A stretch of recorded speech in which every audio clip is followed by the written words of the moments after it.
I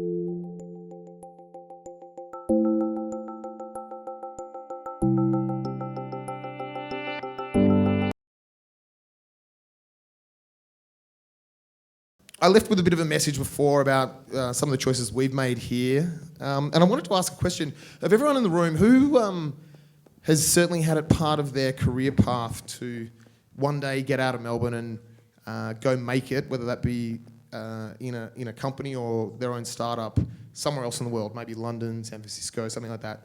Who's ever thought that? I'm just assuming it's everybody. I can't quite see. I think it certainly crosses a lot of people's minds, because if you aspire to work with the best businesses, we're very influenced by some of the great international companies like Google. If you aspire to be a startup, there's a sense that you need to be somewhere else. And Nigel, I thought it'd be kind of worthwhile to start with you with the broadest question I can ask, which is, can you make it globally from right here in Melbourne, Australia? I think you can, the quick answer, but the longer answer is probably more philosophical. Why would you go? And I can remember, so I went in 2000 to do a startup in San Francisco, and we survived about 4.5 years, and standing in one of the rare days off on the top of a hill called Mount Tamalpais or Mount Tam, and just kind of reflecting on the view that there were as many people in my view from that hilltop as there was in the entire Australian economy. And I started to understand what scale meant. Now, time's gone on and it's easier to access markets that are a global market, but at that time there was a real physical element, a real human element to the web, building relationships and building trust. And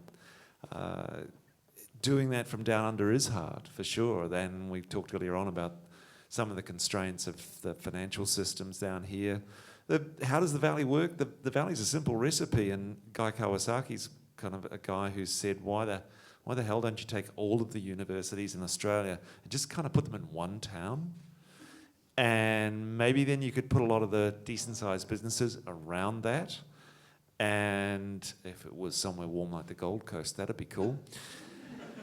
And then bring in some of the financial companies and banks. Why is Macquarie Bank headquartered in Sydney? Why wouldn't you put that there as well? And build the ecosystem that's the freaky, historic ecosystem of Silicon Valley, because we have all the pieces. But it would have to be in one place, and we'd have to stop being parochial about it. Blake, Nigel made an interesting point there, which I think spoke very much to scale, which I think influences us all. Your point of view, you went the Nile, US, you had that experience, and your next enterprise was modelled off a global concept, but brought very much to the Australian marketplace. What do you think? Is scale the problem, or? So firstly, I think it depends on the industry that you choose and the size of the problem you're trying to solve. I think in, say, Xero's context, every small business worldwide needs an accounting software, even if that's Excel. So scale is not a problem for a concept like that. You could operate Xero in Australia only and be very successful. I think if you've got a more niche concept, then for all the reasons Nigel was just talking about, absolutely, I think that scale in Australia is very difficult. So, I mean, just to prove the point, I think by the end of around about a 2-year journey, we were able to convince about 200 food health and wellness sellers to set up shop on our website. In about 6 weeks, because we intended to go to the US, we'd signed up 50 in the US. And I just think that shows a couple of things. One, the appetite of a small business in a market surrounded by really good quality technology, but also just the sheer size of the opportunity. There are far more people selling food in the US than there are in Australia. So it's a mathematical equation. It's interesting. Ben, you literally work in a business that is entirely counterintuitive in some ways. For those of you who don't know, this actually was a working factory before we took it over as an office, and it was part of the wind down of manufacturing in Melbourne. I've seen Nobody Denim's operation, and it looks ridiculously expensive to operate. Yet Nobody has global aspirations, but is very Melbourne. What's your view on is it an advantage to be here? Yeah, so yes, the operations are very expensive to manufacture in Australia. So that is a reason why there probably aren't that many manufacturers left doing what we're doing. But for us, why internationally and for us, our ambitions to be a global brand are so important to us is, one, I think there's kind of two aspects of that. One, there's a branding aspect, which is about perception, about being this big global denim brand and having stockists all around the world and being perceived as a big denim global brand. The other side of that is the commercial side of things and the commerce side of that, which is ultimately we're working in a seasonal business where, the colder months of the year we're not selling as much denim product. And by producing in Australia where, as you said, the operational costs are quite high and the labour costs are quite high, and it's really important for us that our factory is constantly producing garments. And for us, the overseas market has a hemisphere that is the flip to this one. So, when it's winter over here, we're very profitable and we're producing enough garments to satisfy our customers here. We then get to the colder months where we think to ourselves, well, hey, look at this. We've got this facility over here that could produce enough goods for the bigger audience, the world. Exactly. Damien, you were reasonably recently joined Demandware. Full disclosure, an important partner of our business and obviously a sponsor of tonight. But you've worked at Deloitte, you've worked with multinationals. At Demandware, where you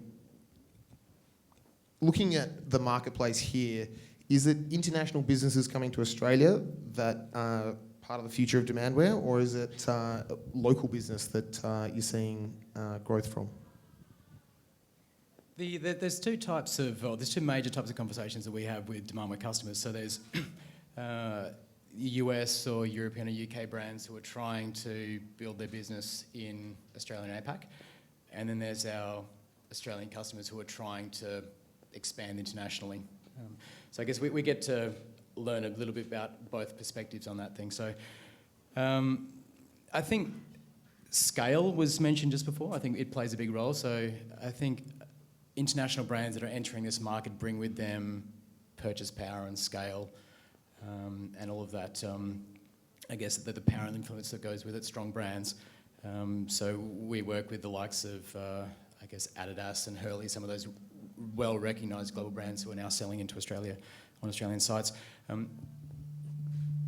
I think Australian retailers, to combat that, to compete in that market, they either, ignore that problem of international brands entering the market with all that scale, or they choose to be a little bit more aggressive and actually scale up against that.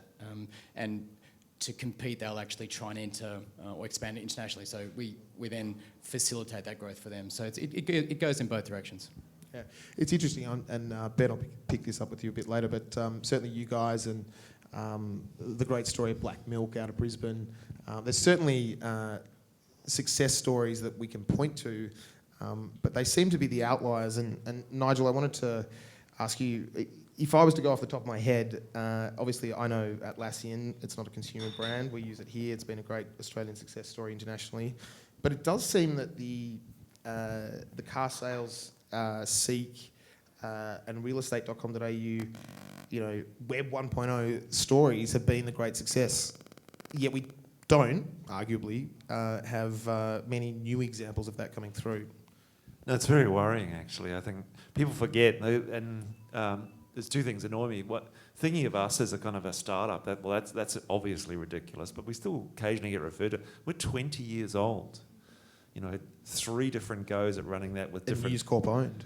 Well, and yeah, which is a fabulous thing because Uncle Rupert does have plenty of money, and I do love to spend it on research and development, so I shan't complain. But we look at the Melbourne crew, the 99 Designs, Envato, those kind of people who've blown out from this market into a global market. They're 6, 7 years old, going along.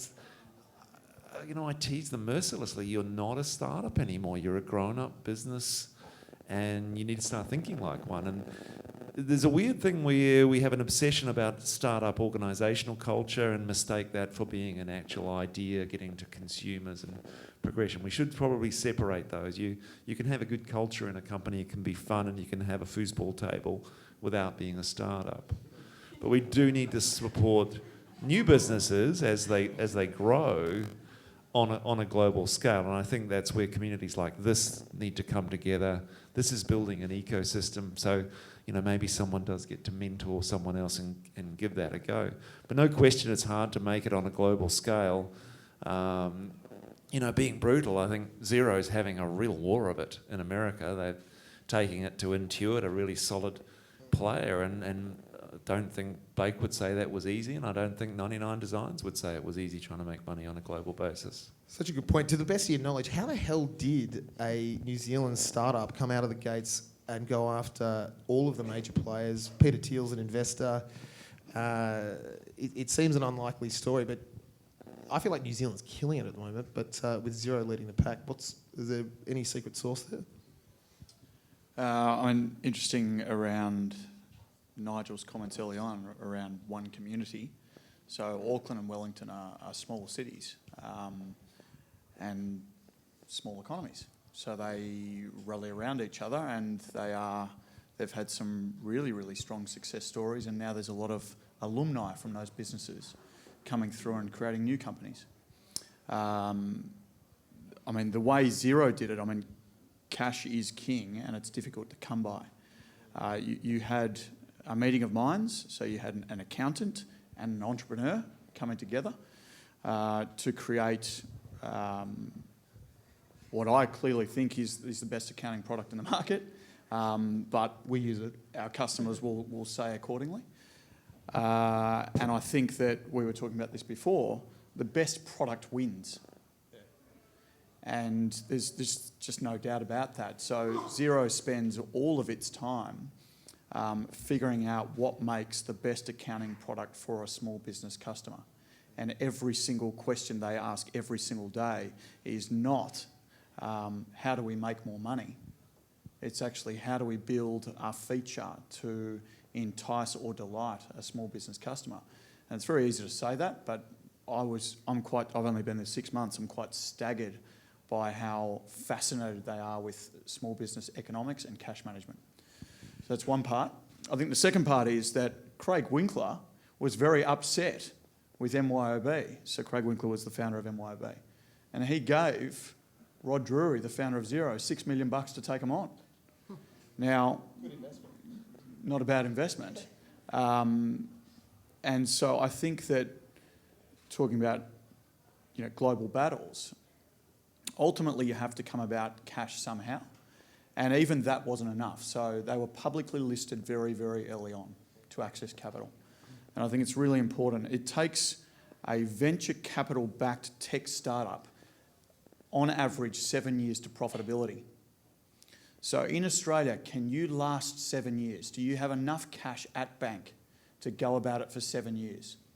Typically you don't, because the VC and the angel community in this market invested a grand total of 100 mil last year. 100 mil for all of us startups. That's just not enough to last 7 years for all of those startups. So many, many, many will fail. And so the short answer to the Xero question is did get lots of capital and did have a great product. I think we could talk all night. I might start to draw to a close for tonight. It's from my point of view, we talk about startups, and I was talking about enterprise before. Every time we lose talent here, we don't just lose potentially our next big business. We lose smart people that can go into our existing large organisations and add value. And I think, Blake, you're certainly an example of someone who I think we're very fortunate to have working inside Xero. I know they're a New Zealand company, big presence here in Melbourne. So I wanted to just get some final thoughts, perhaps starting with you, Nigel. Are you confident about the future here? Are you seeing the right signals here? Are we embracing innovation, disruption? Pick a cliche. I know, I just had to do it to you once.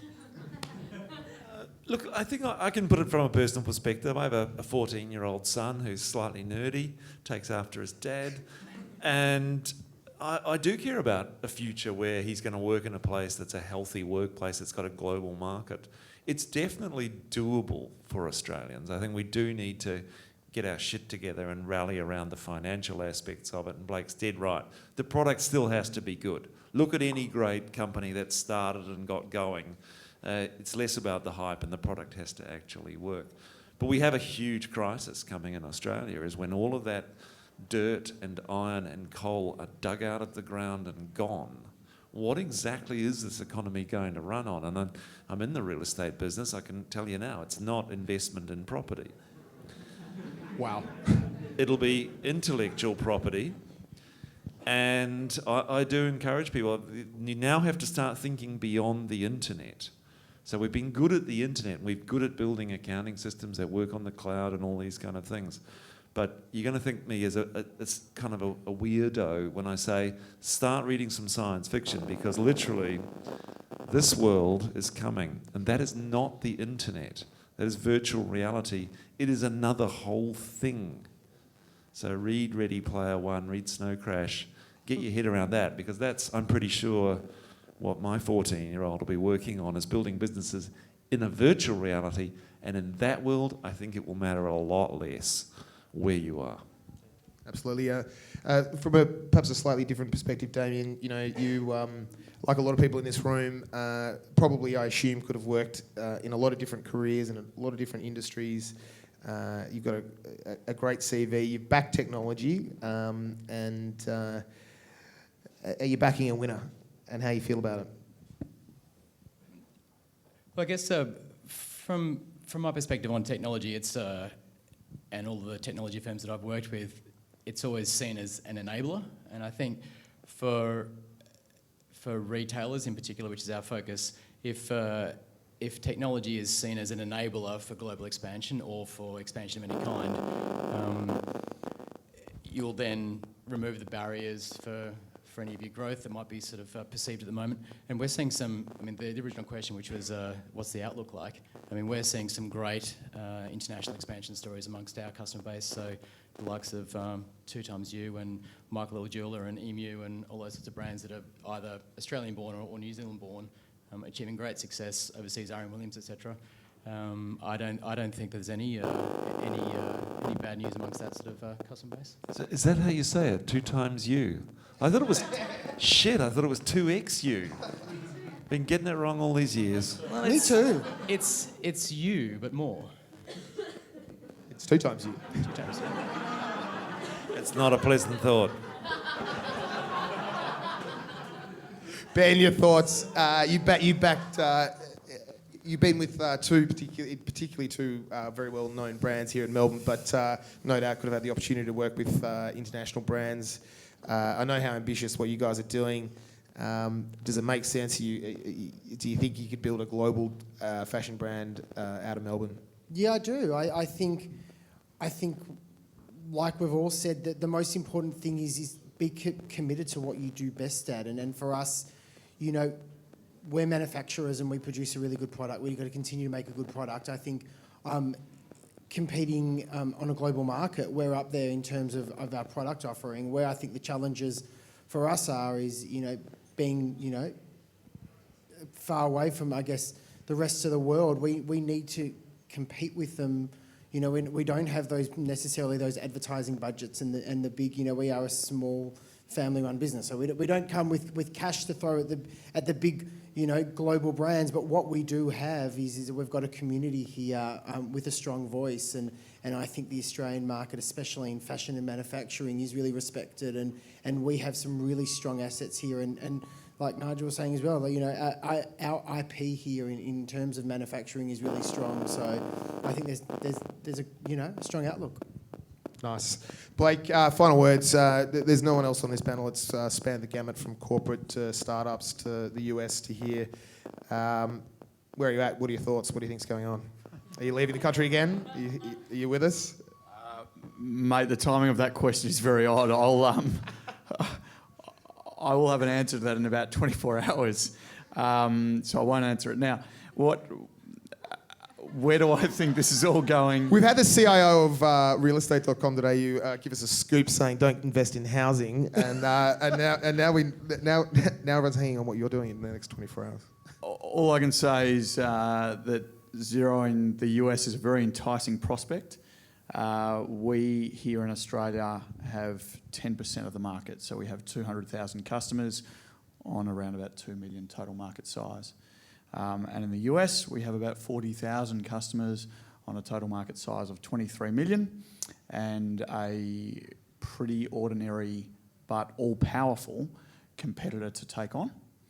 And the reality is Peter Thiel and his mob didn't invest $200 million into Xero 12 weeks ago for us to keep running at Australia. They did it for us to take on the US and beyond. So what that means for the company is that you spend a lot of time on a product build to suit all markets, but certainly there's a lot of emphasis on how the product will fit the US market. And then you've got to figure out whether the way you sell in Australia is the same as in the US, and it's probably not. And that's a reasonably interesting prospect for me and many others. Brilliant. Thank you to everyone. We might head back out to a bit of chatting and a few drinks. I'll add my 2 cents in. Fascinating discussion. Very interesting for us.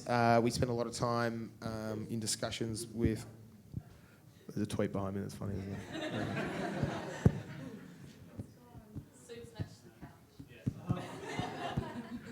We're all beige. Anyway. From my throne, I'm just going to tell you what I think. We spend a lot of time in this space, and it is a shame. My personal view is that there are problems here, and they extend into every quarter, from government to universities. There's some guys from General Assembly here who've just stolen the show from universities, really, in terms of what we look for in terms of when we're hiring people. There's a massive problem in the investment community, and certainly in our exposure working with enterprise, large corporate clients. It's still a slow process, innovation, and it worries me. But it's actually the people that are in this room, literally the people that are in this room. There are some young, ambitious people here looking to get ahead in their career, and there's a lot of key influences in business in this room. So it goes to the core of what we want to do. I think it requires all of us to contribute to start to make a change, because I think it's important. So thank you very much, and enjoy a drink, and stay on by all means. Thank you.